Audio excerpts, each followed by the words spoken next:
हमीरपुर विधानसभा से उपचुनावों के कांग्रेस प्रत्याशी डॉक्टर पुष्पेंद्र वर्मा दिन भर दर्जनों नुक्कड़ सभाओं में पहुंचकर लोगों से वोट मांग रहे हैं। नेरी, खग्गल, कमला, शस्त्र, दड़ूही में नुक्कड़ सभाओं में कांग्रेस प्रत्याशी डॉक्टर पुष्पेंद्र वर्मा ने पहुंचकर लोगों से सरकार के साथ चलकर मतदान करने की अपील की है। नुक्कड़ सभाओं के दौरान कांग्रेस प्रत्याशी डॉक्टर पुष्पेंद्र वर्मा का पहुंचने पर जनता भी जोरदार स्वागत कर रही है। डॉक्टर पुष्पेंद्र वर्मा ने बातचीत के दौरान उपचुनावों में जीतने का दावा किया तो भाजपा प्रत्याशी के आरोपों का भी जवाब दिया। डॉक्टर पुष्पेंद्र वर्मा ने कहा कि लोग अपने आप को ठगा सा महसूस कर रहे हैं। उन्होंने कहा कि पिछले 15 महीनों में जो घटनाक्रम हुआ है वो लोकतंत्र में पहली बार हुआ है। हमीरपुर विधानसभा क्षेत्र के वोटरों का निर्दलीय विधायक ने इस्तीफा देकर भावनाओं से खिलवाड़ किया है। पुष्पेंद्र वर्मा ने कहा कि खनन करना गुनाह नहीं है, लेकिन वैज्ञानिक तरीके से खनन करना सही है, बल्कि अब वैज्ञानिक तरीके से खनन करने वालों को खनन माफिया बोला जाता है। वहीं भाजपा प्रत्याशी के आरोपों पर पुष्पेंद्र वर्मा ने कहा कि मुख्यमंत्री ने कोई भी प्रताड़ना का तरीका नहीं ढूंढा है। उन्होंने कहा कि भाजपा प्रत्याशी किस प्रकार की प्रताड़ना की बात कर रहे हैं वे स्पष्ट करें और कोर्ट की अवहेलना कोई नहीं कर सकता, क्योंकि कोर्ट के समन आने पर जाना ही पड़ता है। उन्होंने कहा कि कोर्ट में सरकार का राज नहीं चलता और कोर्ट की अवहेलना कोई कर नहीं सकता।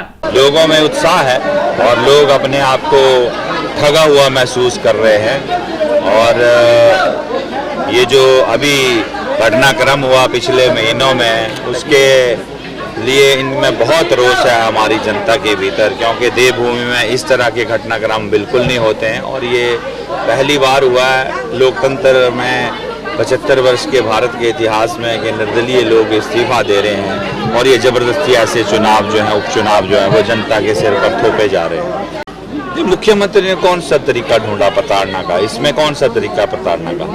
अगर आप अगर कोई अगर आज रिटायर हो जाता है कोई अगर नौकरी से तो आप उसको दूसरे दिन भी उसी टेबल पे बिठा के रखते हैं, नहीं ना? और कौन सी प्रताड़ना की वो बात कर रहे हैं? कौन सी प्रताड़ना? डॉक्टर साहब कोर्ट मामले में उनका कहना है कि तंग किया जा रहा है इलेक्शन के दौरान। आप देख ही रहे हैं कि कोर्ट की अवहेलना कोई नहीं कर सकता और कोर्ट के ऊपर सरकार का राज नहीं चलता, कोर्ट अपने हिसाब से चलता है। हम भी सरकारी कर्मचारी रहे हैं, हम डॉक्टर रहे हैं, अगर हम भी कोर्ट में एविडेंस देने 2 बार नहीं जाते तो तीसरी बार हमें भी गैर जमानती सम्मन आते थे और उठा के ले जाते थे। वो जाना ही पड़ेगा। अगर कोर्ट में आपने हाजिरी नहीं भरी है तो वो तो बोलेगी कि उसमें सरकार का क्या लेना देना, आप ही बताएं।